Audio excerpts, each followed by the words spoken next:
Catatan Presiden dan Wakil Presiden Republik Indonesia.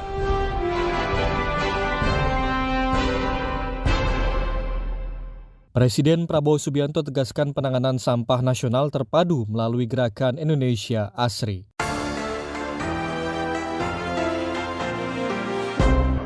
Wapres Gibran mendorong perajin UMKM naik kelas dan tembus pasar global.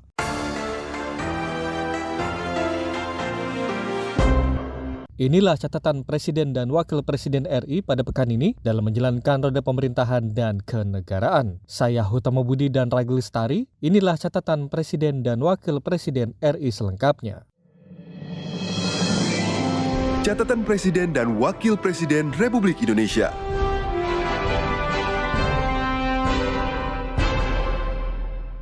Senin 2 Februari 2026, Presiden Prabowo Subianto membuka Rapat Koordinasi Nasional Rakornas Pemerintah Pusat dan Daerah tahun 2026 yang digelar di Sentul International Convention Center, Kabupaten Bogor, Provinsi Jawa Barat. Kepala negara menegaskan bahwa seluruh jajaran pemerintahan mulai dari tingkat pusat hingga daerah harus memahami secara utuh peran dan tanggung jawabnya. Presiden menekankan keinginan rakyat Indonesia untuk memiliki kehidupan yang tentram, harmonis, serta kepemimpinan yang adil dan jujur. Indonesia menurut Presiden dibangun atas pengorbanan besar rakyat, sehingga seluruh pemimpin wajib mengabdi sepenuhnya kepada kepentingan bangsa dan negara. Dalam kesempatan tersebut, Presiden menegaskan pentingnya kewaspadaan nasional dalam menghadapi dinamika dan ketegangan global yang makin kompleks. Presiden menyampaikan hasil pengamatannya dari berbagai pertemuan internasional yang baru saja dihadirinya di Eropa, termasuk Forum Ekonomi Dunia atau World Economic Forum di Davos, Swiss. Menurut Presiden, dalam pertemuan tersebut terjadi peningkatan kekhawatiran terhadap potensi pecahnya Perang Dunia Ketiga dari para pemimpin dunia.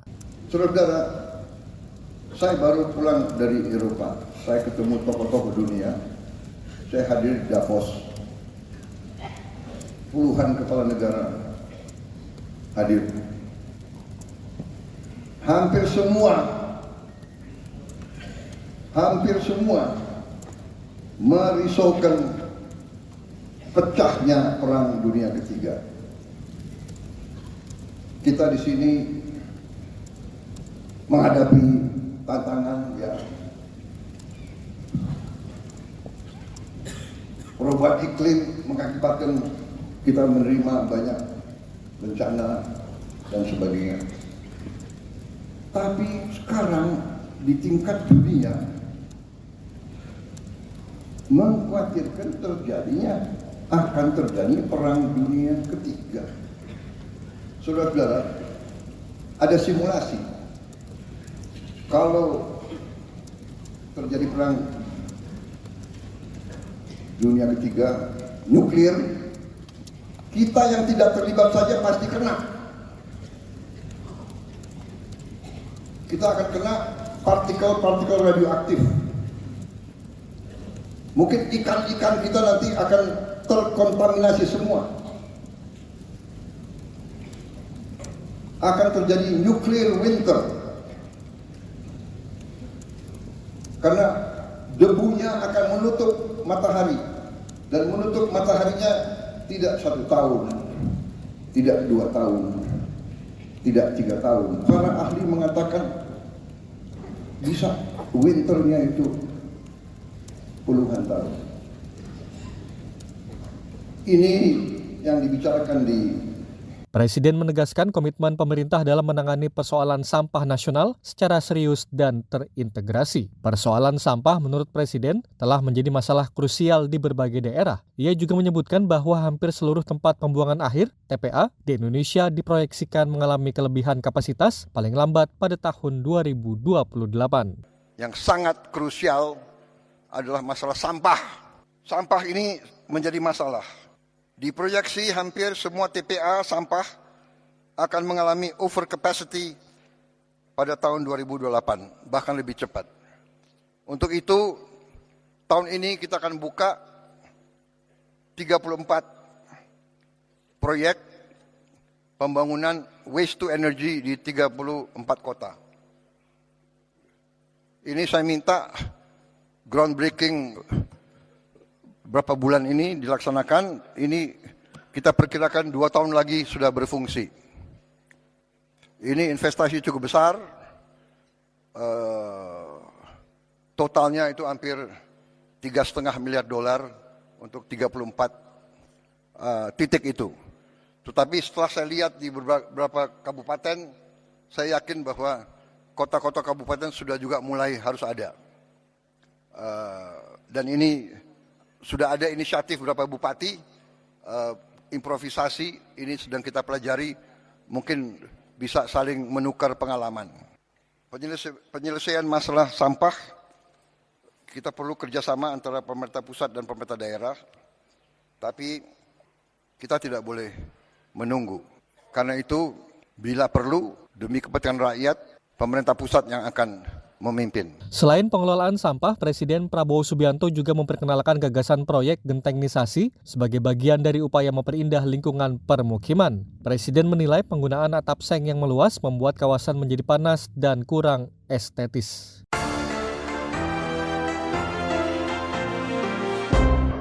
Selasa 3 Februari 2026, Presiden Prabowo Subianto bertemu para pimpinan organisasi kemasyarakatan, ormas, dan tokoh-tokoh agama Islam serta pimpinan pondok pesantren di Istana Merdeka, Jakarta. Pertemuan ini menjadi forum silaturahmi sekaligus dialog strategis antara Presiden dan para pemuka agama yang membahas berbagai isu kebangsaan dan keumatan. Menteri Agama Nasaruddin Umar menjelaskan bahwa ini merupakan pertemuan ketiga antara Presiden Prabowo Subianto dan ormas-ormas agama Islam. Dalam pertemuan tersebut, Presiden dan para tokoh membahas sejumlah isu strategis, salah satunya mengenai pembangunan kampung haji di Arab Saudi.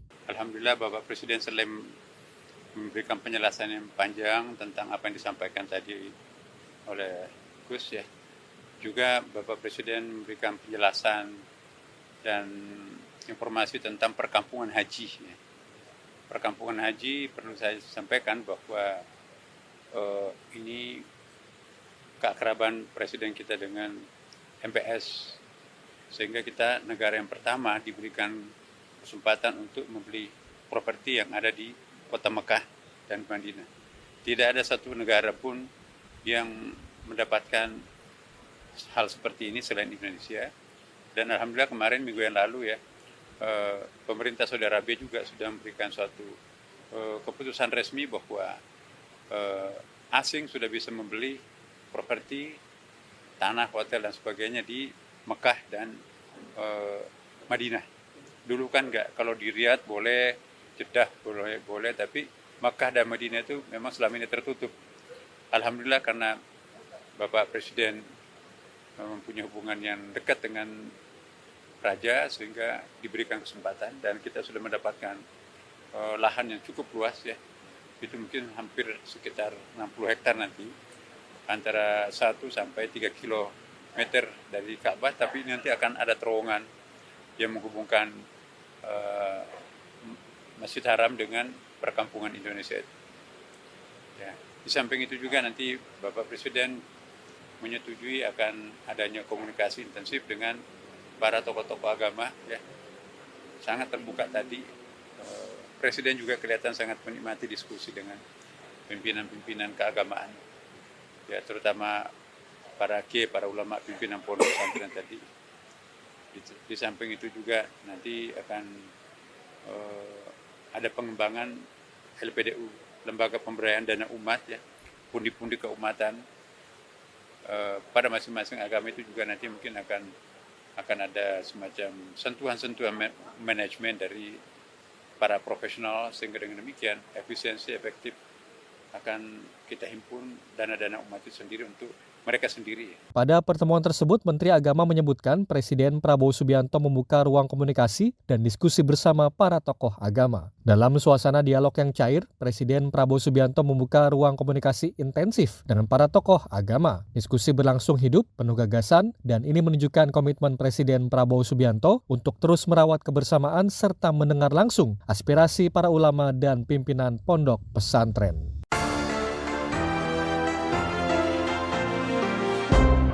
Selasa 3 Februari 2026, Presiden Prabowo Subianto menegaskan komitmen Indonesia dalam memperjuangkan kemerdekaan Palestina melalui partisipasi aktif dalam Dewan Perdamaian atau Board of Peace. Komitmen tersebut disampaikan Presiden kepada para pimpinan organisasi kemasyarakatan, ormas, dan tokoh-tokoh agama Islam, serta pimpinan pondok pesantren di Istana Merdeka Jakarta. Ketua Umum Pengurus Besar Nahdlatul Ulama (PBNU) Yahya Khalil Stakuf menyampaikan bahwa Presiden memberikan penjelasan yang komprehensif mengenai upaya dan perjuangan Indonesia dalam membantu Palestina. Ia menegaskan bahwa secara nilai dan prinsip Indonesia konsisten menolak penjajahan dan memperjuangkan kemerdekaan bangsa Palestina. Ketua Umum PBNU mengatakan bahwa Presiden menekankan pentingnya kewaspadaan agar setiap langkah yang diambil tidak justru merugikan rakyat Palestina. Rabu 4 Februari 2026, Presiden Prabowo Subianto menerima sejumlah mantan Menteri Luar Negeri, mantan Wakil Menteri Luar Negeri, serta tokoh senior diplomasi nasional di Istana Merdeka Jakarta. Pertemuan yang berlangsung selama lebih kurang 3 jam tersebut meninggalkan kesan mendalam bagi para peserta, utamanya terkait keterbukaan Presiden dalam membahas dinamika politik luar negeri Indonesia, termasuk isu Palestina. Mantan Wakil Menteri Luar Negeri Dino Patijalal mengaku terkejut dengan suasana pertemuan yang dinilainya sangat terbuka dan dialogis. Ia menilai pertemuan tersebut jauh dari kesan satu arah. Sementara itu, mantan Menteri Luar Negeri Alwi Shihab menegaskan bahwa pertemuan tersebut memperjelas sikap konsisten Indonesia terhadap perjuangan Palestina. Ia menegaskan bahwa komitmen Indonesia terhadap solusi dua negara tetap tidak berubah. Adapun tokoh senior diplomasi Yusuf Manandi menilai Presiden Prabowo Subianto telah memberikan penjelasan yang komprehensif dan mendalam, bahkan menjawab berbagai pertanyaan sebelum sempat diajukan. Ia turut mengapresiasi langkah Presiden membuka ruang dialog tersebut agar publik memahami kompleksitas kebijakan luar negeri yang diambil pemerintah.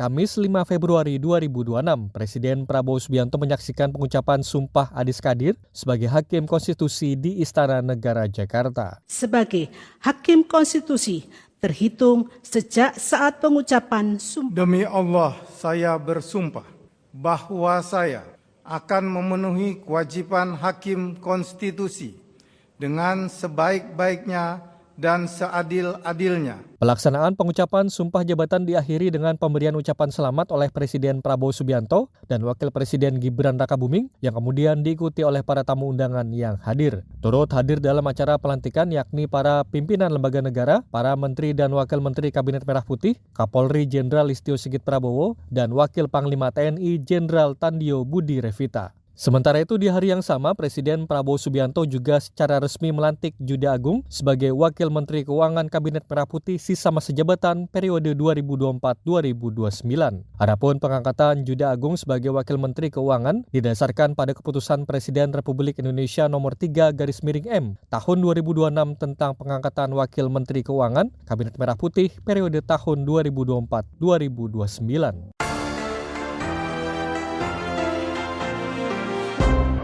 Jumat 6 Februari 2026, Presiden Prabowo Subianto menyambut kedatangan Perdana Menteri Australia, Anthony Albanese, dalam rangka kunjungan kerja di Istana Merdeka Jakarta. Kunjungan kelima PM Albanese ke Indonesia ini menjadi bagian dari penguatan hubungan bilateral antara Indonesia dan Australia sebagai mitra strategis di kawasan Indo-Pasifik. Presiden dan Perdana Menteri Australia menegaskan komitmen untuk memperkuat kemitraan strategis kedua negara melalui kerjasama konkret di berbagai bidang prioritas. Dalam bidang pertanian, Indonesia dan Australia sepakat memperluas kerjasama guna mendukung penguatan ketahanan pangan Indonesia. Saya dan Perdana Menteri Albanese juga membahas berbagai agenda prioritas bersama.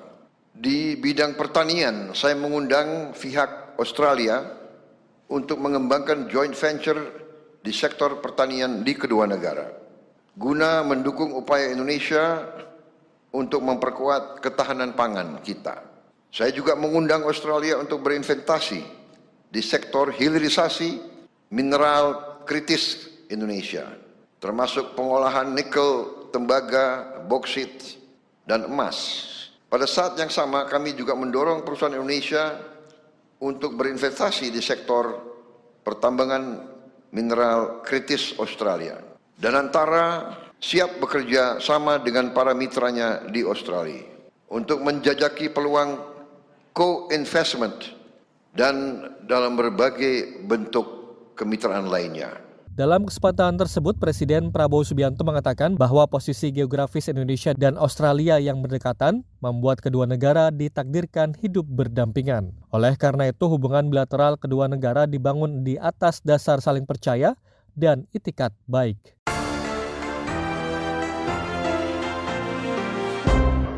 Jumat 6 Februari 2026, Menteri Luar Negeri Sugiono menegaskan bahwa Traktat Keamanan Bersama antara Indonesia dan Australia yang ditandatangani Presiden Prabowo Subianto dan Perdana Menteri Australia Anthony Albanese merupakan kelanjutan dari Defense Cooperation Agreement yang telah disepakati kedua negara sejak tahun 2006.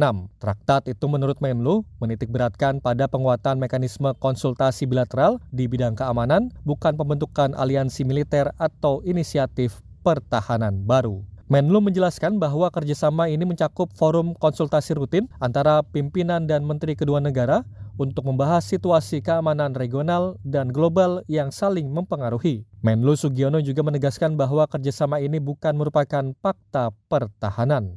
Tadi saya sampaikan bahwa treaty ini adalah traktat untuk membuat satu forum konsultasi bilateral di bidang keamanan antara yang dilakukan oleh pimpinan kedua negara.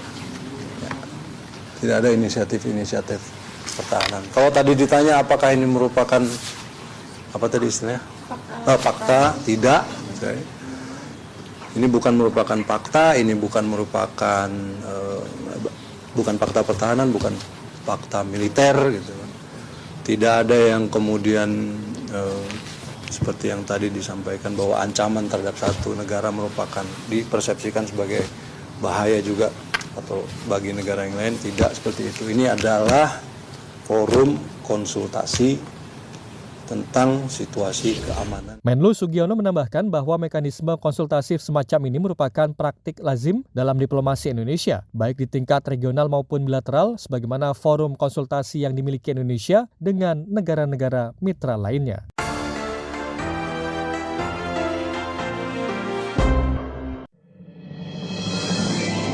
Catatan Presiden dan Wakil Presiden Republik Indonesia.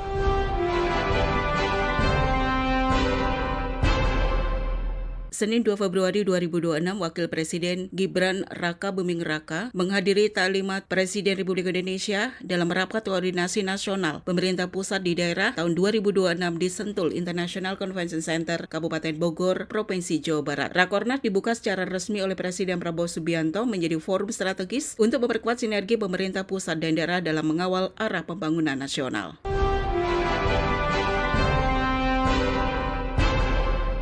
Selasa 3 Februari 2026, Wakil Presiden Gibran Raka Buming Raka menyambangi Pondok Pesantren Amanatul Ummah yang berlokasi di Desa Bendung Jati, Kecamatan Pacet, Kabupaten Mojokerto. Dalam pertemuan tersebut, Wapres menegaskan pentingnya peran ulama sebagai penuntun moral sekaligus mitra strategis pemerintah dalam menghadapi berbagai dinamika nasional dan menjaga arah pembangunan bangsa. Wapres juga menyinggung jumlah musibah bencana alam yang terjadi di penghujung dan awal tahun sebagai bahan refleksi bersama dan memohon dukungan doa dari para kiai agar proses pemulihan di berbagai daerah terdampak dapat berjalan optimal. Wapres juga menyampaikan perkembangan pembentukan Direktorat Jenderal Pesantren yang merupakan hasil aspirasi para kiai. Pembentukan Dirjen ini diharapkan mampu memperkuat ekosistem pendidikan pesantren di Indonesia. Selain isu pesantren, Wapres turut membahas rencana pengembangan kampung haji sebagai upaya meningkatkan kualitas pelayanan bagi jemaah haji dan umroh Indonesia. Dalam kesempatan tersebut, Wapres menegaskan bahwa pesantren memiliki peran strategis dalam mencetak sumber daya manusia unggul yang tidak hanya kuat secara moral dan spiritual tetapi juga adaptif terhadap perkembangan ilmu, pengetahuan, dan teknologi. Menurutnya, penguatan teknologi menjadi pelengkap penting agar para santri mampu berkontribusi aktif di tengah transformasi digital.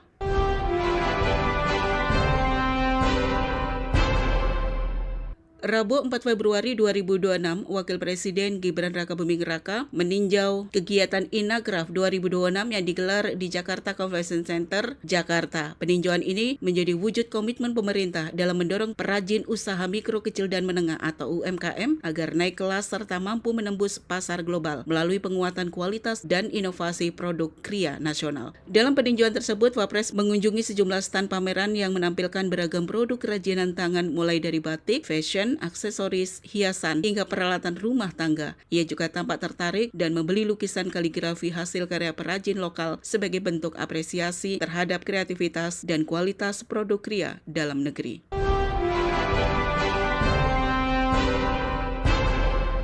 Di hari yang sama, Rabu 4 Februari 2026, Wakil Presiden Gibran Rakabuming Raka menerima audiensi jajaran Masyarakat Teknologi Cerdas Indonesia atau MTCI di Istana Wapres, Jakarta. Audiensi ini menjadi forum diskusi dan pertukaran pandangan mengenai penguatan ekosistem teknologi nasional, khususnya pengembangan pendidikan robotik, coding, dan kecerdasan buatan di Indonesia.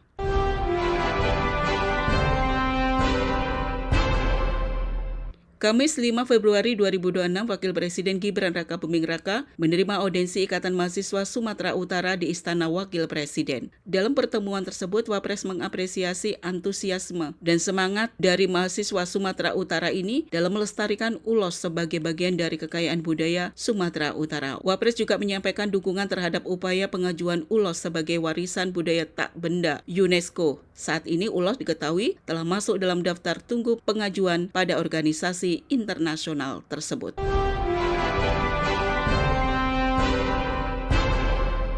Kamis 5 Februari 2026, Wakil Presiden Gibran Rakabuming Raka mendampingi Presiden Prabowo Subianto dalam pengucapan Sumpah Hakim Konstitusi serta pelantikan Wakil Menteri Keuangan Kabinet Merah Putih di Istana Negara Jakarta.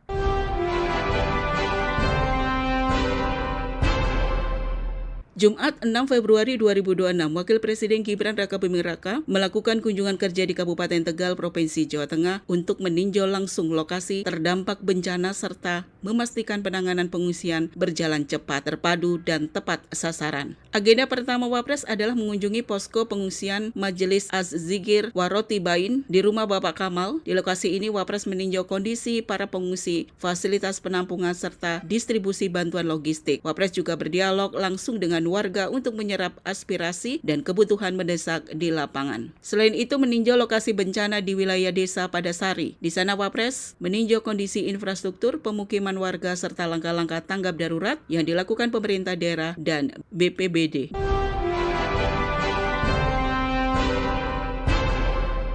Di hari yang sama, Jumat 6 Februari 2026, Wakil Presiden Gibran Rakabuming Raka menerima audiensi dari Sekolah Vokasi Universitas Gadjah Mada di Istana Wakil Presiden. Dalam pertemuan tersebut, Wapres menegaskan dukungan terhadap penguatan karya kreatif berbasis kampus sebagai bagian dari upaya pembangunan industri kreatif nasional yang inklusif dan berdaya saing.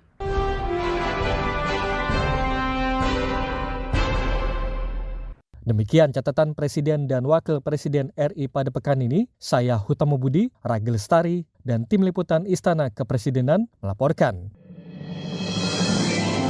Catatan Presiden dan Wakil Presiden Republik Indonesia.